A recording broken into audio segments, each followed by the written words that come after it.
Hello, friends. Thank you for joining us. I'm Mark Becker, Chairman of the Board of Trustees of Park Avenue Synagogue, and also Senior Partner at Apollo Management, where I co-lead Apollo's impact investing effort. And I'm Rabbi Ethan Witkowski. Much less impressive as that, but one of the rabbis here at Park Avenue Synagogue. Pretty impressive.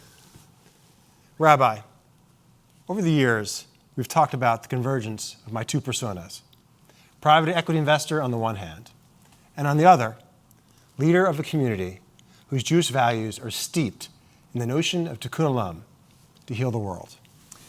And I've shared with you some of the laws concern for the environment, whether it's God's command, lishmor v'la'avod, to the first human beings to guard and protect the land, or the Talmud's laws on how Jews should treat their property. You've also emphasized that Jewish tradition is clear about the importance of the sustainability of our world and working to make it better, l'dor v'dor, for the next generation. And with the current increase in ESG's visibility, that's totally something I knew what it was. Well, it's clear that the economics of sustainability and doing good in the world are also shifting. Exactly. And one of the reasons I took on my new role at Apollo and why I take impact investing so seriously is the notion that business and investors have a significant role to play to affect positive change in the world around us. And from what we're about to hear, a more profitable one as well. Now, it's always been the role of synagogues to convene people to have important conversations, and I can think of no conversation more important right now than how our economic practices influence our legacy on the world, how they reflect our values, and what is the role of private investment in Tikkun Olam, repairing the world. So it's to that end that we are so fortunate to hear from the speakers that you will meet in just a few moments. We'll begin a conversation tonight that will and must continue long after everyone has signed off. Mark, thank you so much for organizing this and for all that you do for us and our community. Well, thank you, Rabbi. And you know, if everyone were to use their economic capital to enact their Jewish values, the world would surely be a better place. So I'm super excited and looking forward to what we've in store for everyone. It's my pleasure to introduce Lisa Hall, fellow Wharton grad and my partner at Apollo as chair of Apollo Impact Mission. She's been a leader in impact investing for well over a decade and a half, whether it be the CEO of Calvary Foundation, managing director at the Anthos Fund, or doing research at Georgetown's Beek Center for Social Impact and Innovation. As a person of faith, she uses her core values to help heal the world, helping take impact and sustainable investing mainstream. Lisa? Thank you so much, Mark and Rabbi, for that lovely introduction. I'm very excited to be here today to talk about sustainable investing with two luminaries from our field. I could not have asked for a better team to share with you information, but also experiences around the world of sustainable investing. And I'm going to introduce David and Geeta in a moment, but I want to say before those introductions that it's a real honor to be here today to talk about how sustainable investing is a strategy and a tool for helping to repair the world. The concept of Tikkun Olam really resonated with me, this idea of the broken world that we live in and the really pressing social and environmental problems that we face, and how do we fix them? In our shared humanity, how do we fix these problems? How do we repair the world? And having worked in sustainable investing for most of my career, I can't envision a better tool for helping to repair the world. So we have with us today David Blood, who joins us from London. and Generation Investment Management, which is a very long-standing firm, over 30 years, working in sustainable investing and helping to both heal the planet and help people through their investment strategies. David is a founder of Generation and a partner currently. He is a graduate of Harvard Business School, which you're going to hear me say a couple of times today, and also a graduate of Hamilton College, where he's been a lifetime trustee. David is the recipient of many awards. He also has chaired and been a member of many nonprofit organizations, including Big Society Capital in the UK. And we're very honored to have him here today to be in dialogue about sustainable investing. We're also joined by Geeta Aiyer, who's zooming in from Boston, a dear friend and colleague, and a inspiration in her leadership in this work of sustainable investing. Geeta is the president and also founder of Boston Common Asset Management, and has had 30 years leading sustainable investing efforts, including her time prior to Boston Common as president of Walden Asset Management. Geeta is a graduate of Harvard Business School and also of the University of Delhi. And she too is a recipient of many awards, including the SRI Lifetime Achievement Award for work in sustainable investing, and also has served on the boards of many nonprofit organizations, including she currently is a board member and member of the investment committee for the NRDC. So we're just thrilled to have you both here. It's truly a rock star team, and I want to get to our conversation right away. And so I'm going to start with you, David, and ask you to share your definition of sustainable investing. You know, there's this whole alphabet soup out there of impact investing, socially responsible investing. But if we think of the broad umbrella of sustainable and responsible investing, how would you define it? Well, Lisa, thank you for inviting us, and I look forward to the conversation with yourself and Geeta. And incidentally, Geeta definitely has more experience than me. We've only been at this for 17 years, so we're still early in our journey. Well, it's because I forgot to mention your 15 years at Goldman Sachs. Because you've been investing a long time. Yes. And Geeta and I actually went to school together, so we've known each other for a little while. So we think you're quite right to talk about the alphabet soup of sustainability and responsible investing, ESG investing, and sometimes I think that's one of our challenges as an industry, if you will, because folks can get a little bit confused. So we've tried to kind of take that the alphabet soup out of the conversation and say, so what are we trying to do? What is our investment framework? And so we talk about it in terms of an investment framework. And our investment framework is based on three sort of core pillars, if you will. The first is long-term investing is best practice. Second, that sustainability factors, and we define sustainability factors quite broadly to include drivers of change of economies and societies, issues like poverty and social justice and racial justice, issues like climate change and the environment and water challenges, issues like community and joblessness and training and governance questions as relates to companies.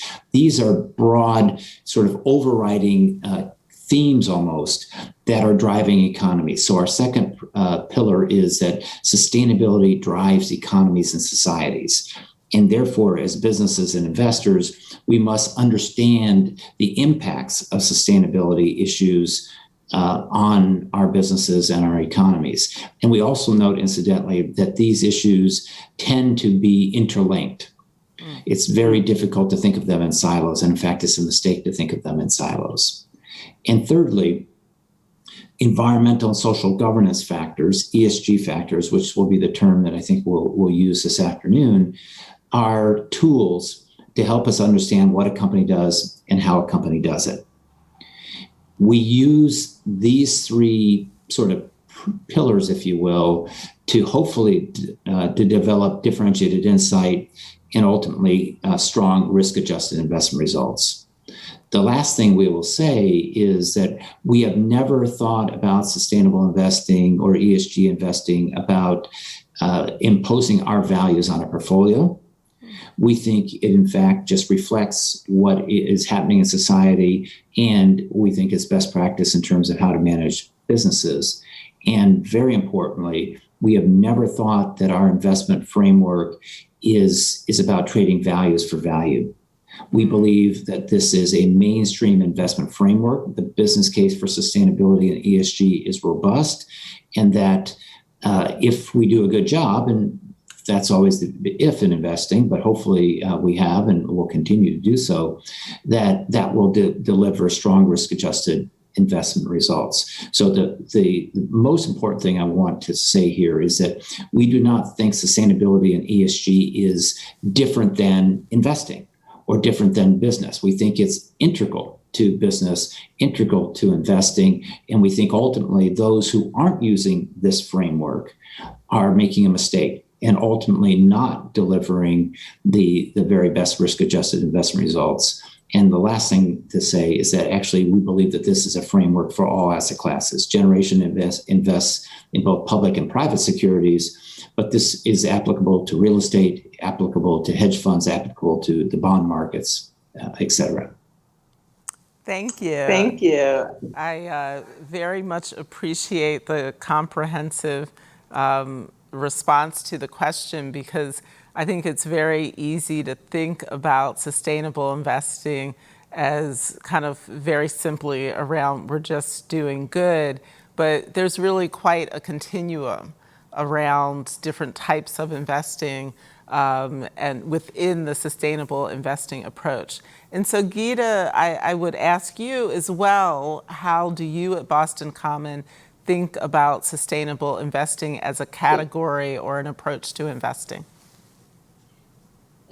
Thank you, Lisa, and great to be with you and David on this panel. No one's called me a rock star before, so you already made my day. I will try and live up to that billing. But to me, I think I'm going to just build on what David said, because so much of what David said is exactly as we see it. It is about being a long-term investor. In fact, an equity investor and an investor in general has no choice but to be a long-term oriented investor. But specifically within that framework, if I could zoom in a little bit on a few things to augment and add to what David already laid out, we like to think of it as having kind of 2 or 3 different aspects to it, the work that we do in sustainable and responsible investing. The first is that we want to know what a company makes, and product and service, are they making products which when used as intended cause harm? And conversely, are they particularly leaning into creating the solutions to society's challenges and environmental challenges? So we like to look at what a company makes, product.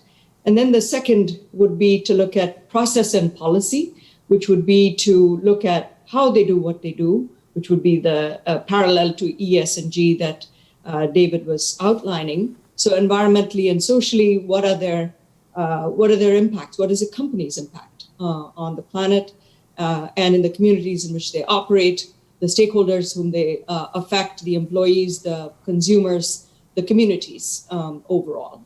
And so how they do what they do and how they run their own business, which would be the aspect of governance. Is the company ethically managed? Is it managed with the interests of all stakeholders at heart? And so this creates a framework of product, process, and policy, to which we add, of course, our fundamental and valuation assessments. We are money managers and investors, so it's important to say that while I totally agree with David that sustainability is not a thing apart, it is very much integrally a part of finance. And indeed, we were all crazy enough all those years ago to think that we would transform finance and complete it and bring into financial thinking the many things that finance, did not optimize to, that we made some, choices in terms of not pricing certain things which we deem to be externalities, and bringing those into the frame was indeed part of our effort. So it does complete finance. This is how finance and investing should be, and it's not a set of non-financial factors. But the last pillar, which I think gives me the most excitement about changing how things are and maybe redirecting companies' attention, in addition to allocating capital, is to the use of voice, the use of the reach, unique access that a shareholder has to engage with corporate managements on being long-term, on aligning the interests of the corporate management with the investors' interests, the beneficiaries of our investments' interests, and modifying or encouraging more long-term thinking, more responsible thinking, more action on environment, social, and governance issues. So these four, that is to say, the pursuit of these four aspects would underpin the pursuit of financial return and social change in our mind. And so I'm going to stay with you, Geeta. You mentioned, 30 years ago, the plan was to transform finance. And I, have not been in the industry as long, but, 15 years ago at Calvert, I think it was impossible to envision that an organization, with assets under management of the size of Apollo would have an impact strategy, right? That I feel like we really have come into the mainstream. And so could you speak a little bit about how things have changed over the past 30 years? Because I think for some people, this type of investing still fits into a category of it's like outside of the norm, it's super, super risky, it's crunchy granola, it's concessionary, returns. And I think that all of those things have changed drastically these last 30 years. If you could speak a little bit to what you've seen change. I think that a number of things have changed, and all over the last 20, 30 years have incrementally contributed to this mainstreaming that you're describing. Clearly, when it began with the Quakers or with people who protested the Vietnam War, or indeed the students who protested and built shanty towns about South Africa and apartheid in South Africa, the idea was a little bit more considered outside the mainstream, and the idea of bringing back some considerations of how a company's actions might impact the world were not necessarily brought into financial thinking at all. Over time, though, there have been many institutional supports that have built up. I would say the availability of data is a big one. The creation of PRI in 2006, which is the United Nations Principles for Responsible Investment, brought asset owners, pension funds to the table, created a large body of work in this space. About $100 trillion in assets today are associated with the Principles for Responsible Investing, our signatories and asset owners and asset managers who've pledged to consider these issues in their investments. There has been a sea change in the way that all other asset classes are now adopting. David alluded to that. I totally think that that's part of the mainstreaming. I would even say that the performance questions being settled by the work of many, including, I would say, Generation Asset Management, David's firm, has helped tremendously, because the debate was always what is the financial give up, and that sometimes stopped the discussion in its tracks. But the availability of many different investment vehicles, the availability of different options from players, and everyone kind of feeling the importance of these issues, is part of mainstreaming. Can I speak to the demand that has been created? The demand Yes. has been created incredibly by both the long-termism of asset owners and institutional players and the millennials and the younger generation. The ubiquity of information on the web has energized them. They, during the period of 2013 or so, a revival of the fossil fuel divestment issue, they see clearly the alignment of environment, social issues with the future of the planet and their financial future. So a growing congruence of this has also created demand. What this has meant is that every mainstream firm or every firm now must have a strategy in this space. And I believe that this will only continue to grow. Indeed, pressures for disclosure and standardization on disclosure have come, which previously came from active investors like ourselves, where we would ask companies to disclose and measure the aspects of environment and social conduct, are today being contemplated by regulators in ways that will put it into the mainstream. So yes, I feel really thrilled that those of us who thought we might be the wild and woolly outliers out there have somehow become the vanguard of a movement. That gives me great pride and satisfaction. I love that, thinking of our work as leading edge, that we're on the vanguard. I'm going to have to use that expression because I think it really embodies, it incorporates where we are today. And on the young people, there is no question that they want to align their money with their values, their values and their commitment to improving the environment, making it a healthier planet, is so deep and really crosses across all their decision making. I have a colleague who's very fond of saying that young people don't want to buy chewing gum unless they're sure it was made with certain ingredients, that it was free trade in its production.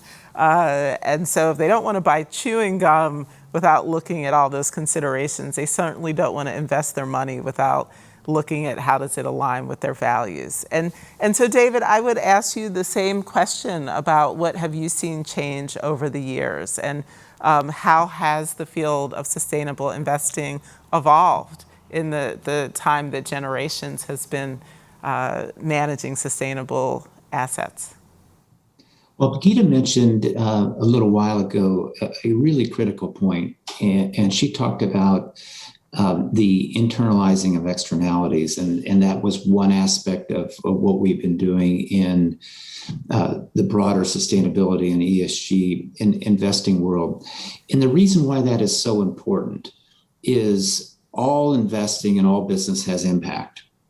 And when we're not considering the impact of an investment or of a business on the environment or on climate change, say, or the transition to net zero, or racial equality, or challenges around communities and poverty, if we do not understand the impacts that businesses or our investments have on those issues, then we're actually allocating capital poorly.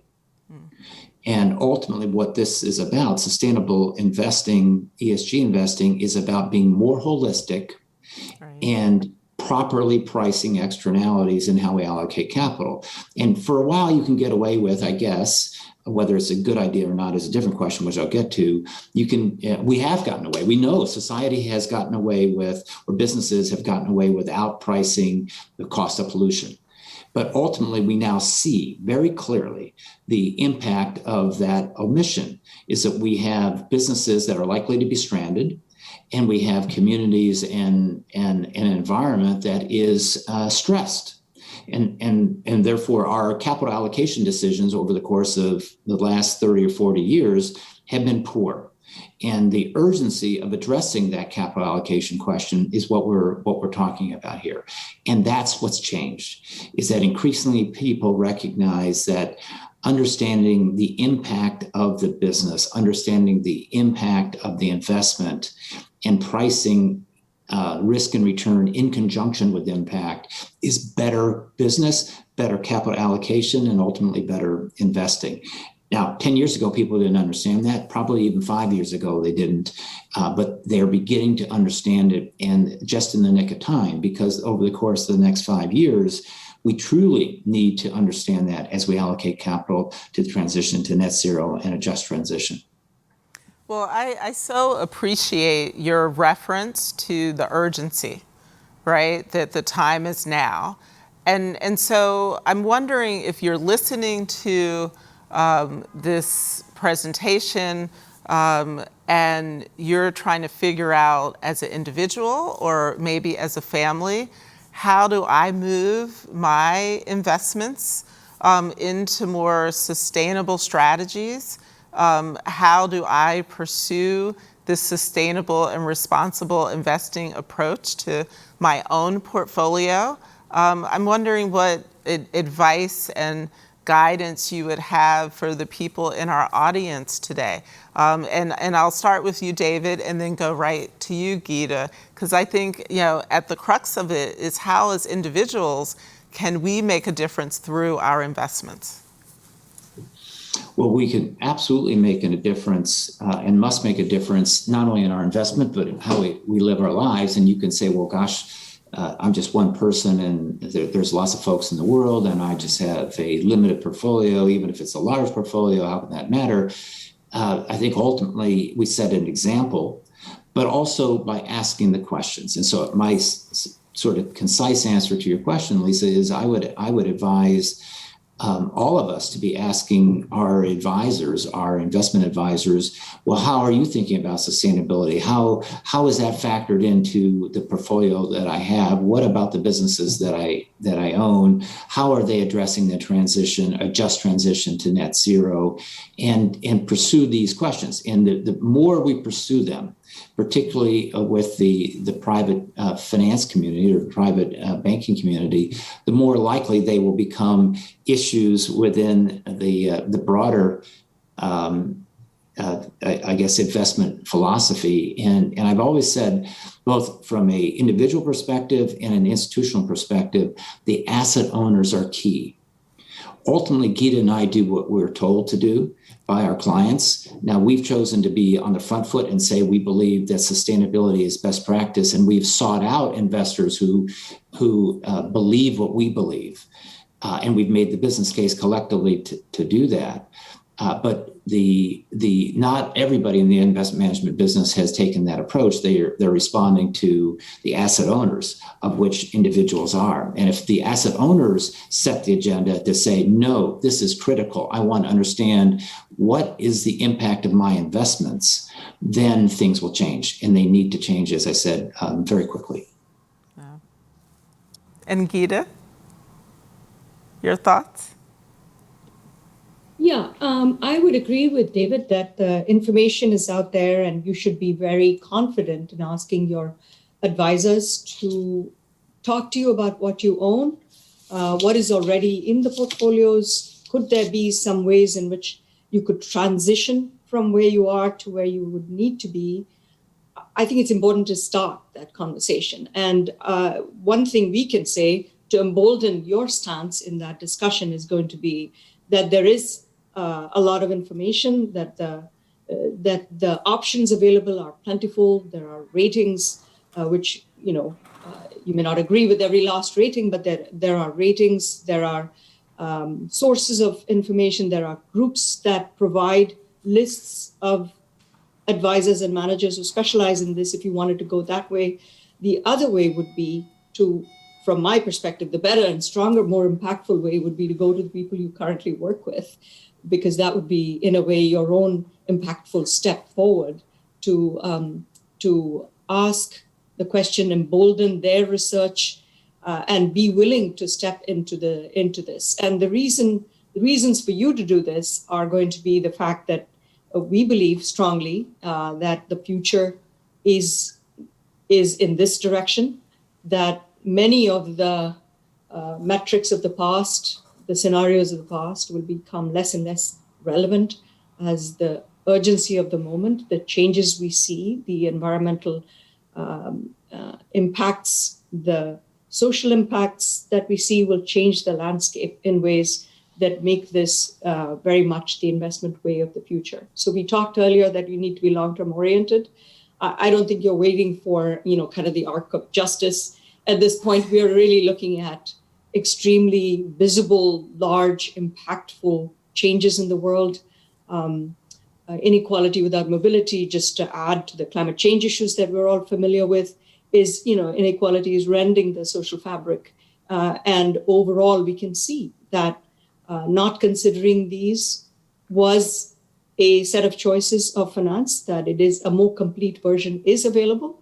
And personally, I would love to see you also ask your advisors if they are involved in engaging the companies, if the funds you choose are providing that feedback loop through proxy voting, through engaging in dialogue, through shareholder engagement, so that your capital and your voice can be leveraged to create the future, the sustainable and inclusive future we all seek.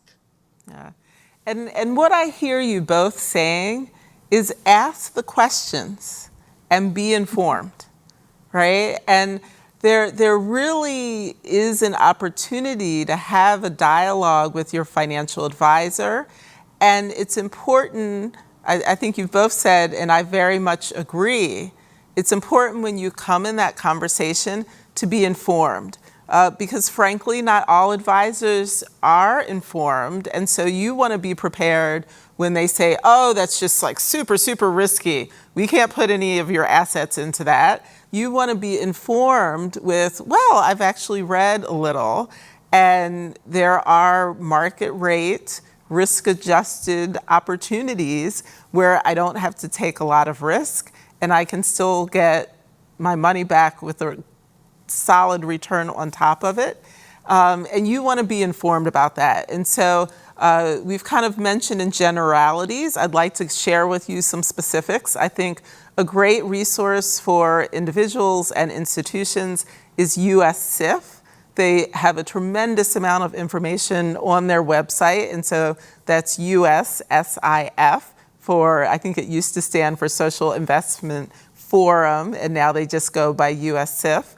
I would also encourage you to look at sites like Mission Investors Exchange, which has a lot of information for family foundations that are interested in impact investing. Or Confluence, which is another resource for individuals and families that want to dedicate resources and parts of their portfolio, or in some cases, their entire portfolio to impact. Tonic, spelled interestingly TONIIC, is another place where people that are looking to place their wealth into impact assets can go. And so each of these references will lead you to more information, and it will equip you to be able to ask the questions with your advisors if you are interested in committing your portfolio, or at least part of your portfolio, to sustainable investing. And so I'm going to shift now from kind of the practical how to dive a little bit more deeply around what is causing the shift, right? Is this just like the buzz of the moment? Is this the trendy kind of zeitgeist that we're in? Or is this really a shift in how investing is going to be done in the future, which is our belief at Apollo, my personal and professional belief, that we have in fact reached a tipping point and that things are different now. And some of that is because of pressing needs, those needs that we face as a society and as a planet, and the urgency of those needs, as David described. But if you could talk a little bit more about what you see as the drivers behind what does sometimes feel like the buzz of the moment that everybody's talking about sustainable investing. And Geeta, could you start us off? Yes, of course. And we're building a little bit on some things we've said together before in this panel. And so in addition to experiencing some of the challenges that the financial system has posed, I think young people are very aware of the important and urgent need of climate and of social and economic mobility and equality of opportunity. So some of it is some of the demand growth that you're outlining is coming from all of us. In fact, thinking, asking, and wanting to move in this direction. The other I mentioned earlier is the growth that came from the organized information, the institutional investment frameworks, the important data that is forthcoming, which enables more credible funds, more investors to access this form of investing. So there are no excuses for not doing investing in this way. I do think that there is also an ecosystem where people are now increasingly, including the advisors, hopefully, that you're talking to, have the ability to create investment policy statements, have the ability to guide you in asset choice. So the difficulty level of doing this has declined because it is more ubiquitously available. There are collaboratives for engagement. We were part of the Interfaith Center for Corporate Responsibility, but there are several, PRI has put together global collaborative engagement platforms. This means that the voice of any engaged investor is being amplified. So again, the impact of the use of voice is being magnified in the form of a $1 trillion coalition, for example, asking the question of corporate management as opposed to a few concerned investors. So again, there's a tide and there's a weight and clout and seriousness to the questions. I would add that the continued growth, the continued participation of every investment firm out there is going to make all of this have its own momentum, in the sense that everyone who has done some, get started, has made that first step or two, is going to do more. And, you may find you start with one asset class, and then you may want to expand that to what about my bonds? What about my real estate? What about my other investment choices? So I feel, therefore, that the tipping point is typified by having that kind of momentum behind it. All over the world, this is being talked about. So it's not in particular markets as it might previously have been. And so we are finding this to have stock exchanges, regulators, everyone coming to the table at this point, giving it the institutional and structural support to be a long-lasting ecosystem of investing. Yeah. It absolutely, it's like the flywheel, right? It takes a lot to get it going, but once you get it going, it kind of goes with its own momentum. And, it is interesting to think about, like, one of the drivers of growth is that it has become easier to do, right? And connecting it back with the previous question, I think if you are considering this approach to investing or moving some of your portfolio into sustainable investments, it is a lot easier to do than it used to be. And you may have tried, 15 years ago, 10 years ago, maybe even 5 years ago, and couldn't find resources, or had a conversation with an advisor where you ran into a roadblock. And I think you will find having that conversation today and getting the information and asking the questions is so much easier than it used to be. David, would you add any more to what you see as a driver of the growth in sustainable investing? Well, I think and Geeta mentioned it a little while ago as well, the debate that started, when we started 17 years ago, the first question folks had from me was, when I talked about our investment philosophy and process, they said, well, have you back tested it? Mm. And I thought, well, gosh, that's a goofy question. Have you back tested not being sustainable as a investment idea? But what they were saying is that historically, folks believed that sustainability and ESG were codes for either a political agenda or sacrificing returns, making some kind of commitment to an exclusion or to an investment allocation that wasn't optimal, if you will. It was sort of outside of finance, outside of business. And what I think we've established over the course of the last 15, 20 years is that that's not true. What is true is that the rigor of the investment framework around sustainability and ESG is a robust approach to investing. And in fact, can deliver and oftentimes does deliver better investment results. And so for a family or someone says, well, what percentage of my assets should we allocate to sustainability and ESG? And I would say, well, gosh, 100%. Why would you do something that is suboptimal? Why wouldn't you use investment tools within traditional investment frameworks that will give you a higher chance of delivering better risk-adjusted investment results and be more appropriate around the challenges of the environment and challenges of society? Now, it's not always win-win. That's the other point I want to make. Sometimes people will say, well, sustainability and ESG is always a win-win. That's not true. First of all, investing is hard, and sustainability and ESG investing is harder still. There are trade-offs. You have to understand them. But it comes back to, and Geeta was talking about this as well, what we're talking about is being holistic. Yes. We're talking about bringing multiple factors into a long-term investment decision.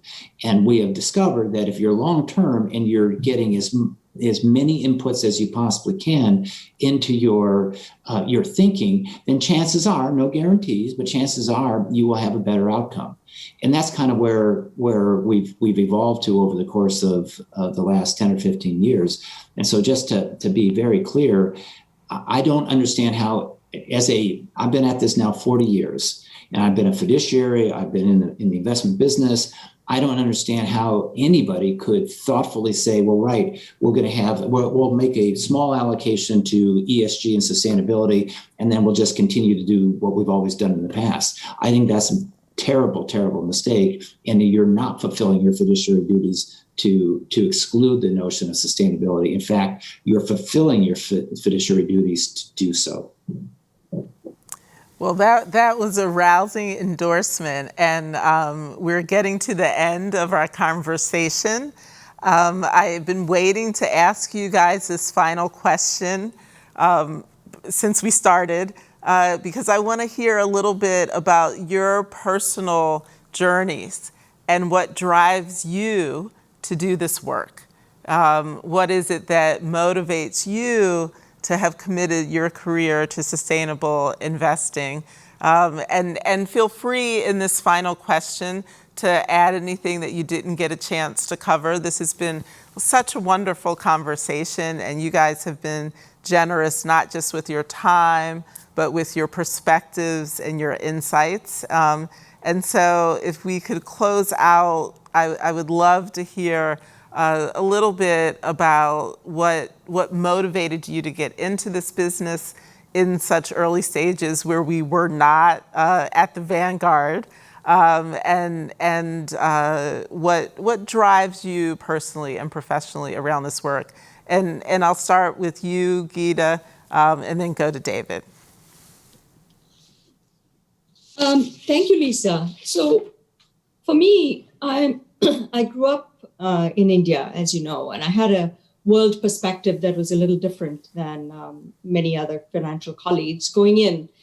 And a couple of other drivers got me going very early, and that was the questions that my clients would ask and learning to hear them ask that question and respond to them instead of kind of putting on my expert hat and telling them they were wrong to think of these questions and that they should look elsewhere to do this. So to accomplish the mission consistent investments that they were seeking, this got me on this path. I took it as a challenge that that we would be able to manage portfolios that reflected, if you're the Quakers, they're concerned about war, or if you are concerned about South Africa, that we would manage those portfolios. So what started in that poem has since grown to be our well thought through approach. So, like David said, at some level we are reacting to what our clients ask, but very much it has become what we want to do, how we want to invest. And so when I started my first firm, it was with the idea that we would not retrofit portfolios that were existing, that were made for the overall investor, cross off the names that this client doesn't want, and then, kind of blame them if the returns weren't as good. So I wanted to build from whole cloth portfolios that reflected the concerns about the environment, the social concerns going forward.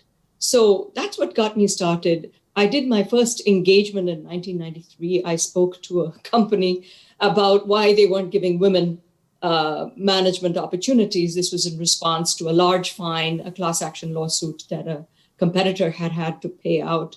And so it was really from the perspective of an analyst asking about risk management and preparedness for issues that would come up. In today's world, we would look at it as having a financially material conversation on a S aspect, or out of the ESG, the environment, social, and governance, talking to them about gender issues within the way they ran their business. We didn't have that framework or those words then, but it was a moment of great power that I realized the reach that we had, the willingness of companies to listen and engage with these issues, and how we as investors could prepare them for the risks and talk to them about the risks that they may not be managing to. So with every step, I felt more validated, more empowered to do more. So some of it is just that confidence that, as we were talking earlier, the field has grown, become more complex. And for me, the idea that there are more emerging issues, that there are, you have to be willing to color a little bit outside the lines. But once you step there, you want to do it with competence, because you want to do it so that it exemplifies the best that it can be.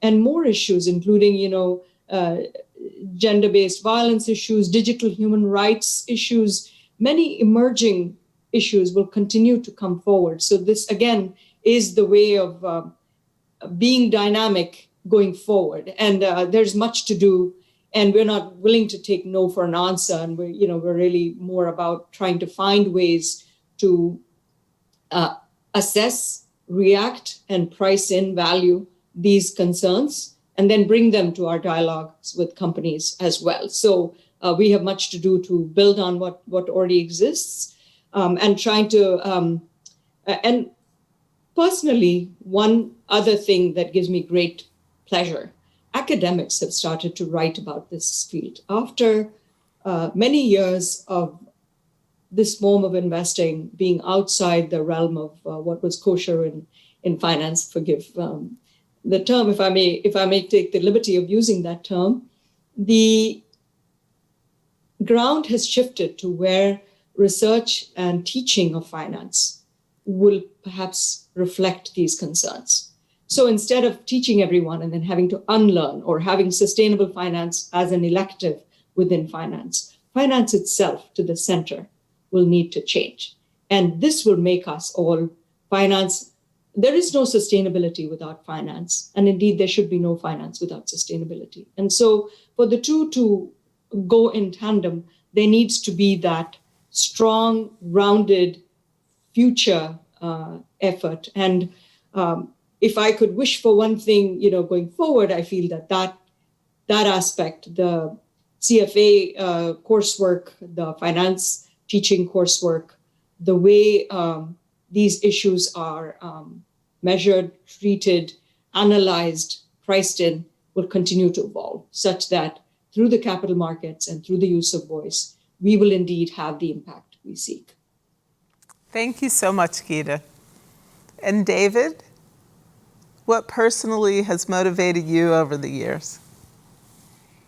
Well, I almost sort of feel like Geeta's statement should be the way we close, but given the order, let me just say a couple things, if I might. First, Lisa, thank you for hosting the conversation, and I always enjoy spending time with Geeta and thinking and hearing about their perspective. It's been they've been leaders for a long while, long before our generation got started. Also, want to say thank you to the folks at Park Avenue Synagogue, in particular Mark and Ethan. I don't think 17 years ago we would have been having this conversation. In fact, I'm not even sure 5 years ago we would have been having this conversation, but we are today, and it's not being had everywhere. But the fact that it's being had here at such a prestigious organization is a critical step forward in these conversations. Ultimately, the concise answer to your question as to why am I doing it is because it matters. It fundamentally matters. The course of the next 5 to 10 years, I've said, it will be the most important 5 to 10 years of my career. The challenge is to decarbonize our economy. If we want to achieve the objectives of the Paris Agreement and limit global temperature rise to 1.5 degrees C or less, what that means is that we have to cut carbon emissions in the next 8.5 years by half. That is a huge transformation. It's not incremental change, it's transformational change. And then if we factor in the challenges of achieving the sustainable development goals, a just transition, and address the challenges of inequity that Geeta spoke about a little while ago, these are huge challenges. And it's going to require different thinking. It's going to require action. It's going to require us being uncomfortable, but it's also exciting. This will probably be the most significant economic opportunity or transformation, certainly in our lifetimes and perhaps in history. So there's all to play for. It's not, let's see how we go over the next 5, 10 years and we'll come back at it. We need to act very, very quickly. So it matters. That's why we're doing it, because it matters. Well, thank you so much, David. And I will add that on my own journey, I have been inspired and motivated by the belief in our shared humanity, and that when equipped with the tools and the resources, we all want to do good, right? We all want to make this a better planet. We all want to help each other. And this concept of Tikkun Olam, that we are celebrating and focusing on today, really speaks to this desire to repair the broken world that we have. And I believe it is possible to use finance and business as tools to achieve social good. And that sustainable investing, enables us to make this a better world, to help people, to heal the planet. And I hope that this discussion today, our conversation with these incredible luminaries in the field, I can't underscore that enough. It's just so true. You guys have been my hero and shiro, and I'm just grateful to have had this time today. And also want to thank Mark and the rabbi for having organized and hosted this event, and to the synagogue and the whole team that came together to support what has really been a production on their end. I want to say thank you, and I look forward to many more conversations in this beautiful planet that we are repairing and making better every day through the work of sustainable investing. Thank you, Geeta. Thank you, David. And thank you to our audience. Thank you. Thank you, Lisa. And thank you, David. I want to thank all of our speakers, Lisa, David, Geeta. Thank you so much for spending an evening with us and sharing your wisdom with us here. I also want everyone to know that this conversation will continue. So keep looking at the Tikkun Olam webpage of the Park Avenue Synagogue website for all of the options and opportunities that there are for getting involved in sustainability, as well as continuing this conversation of the economics of sustainability and environmental impact. Mark, thank you for helping to put all of this together and for all that you do. And thank you, Rabbi, for your wisdom, and we hope you enjoyed this session as much as we did.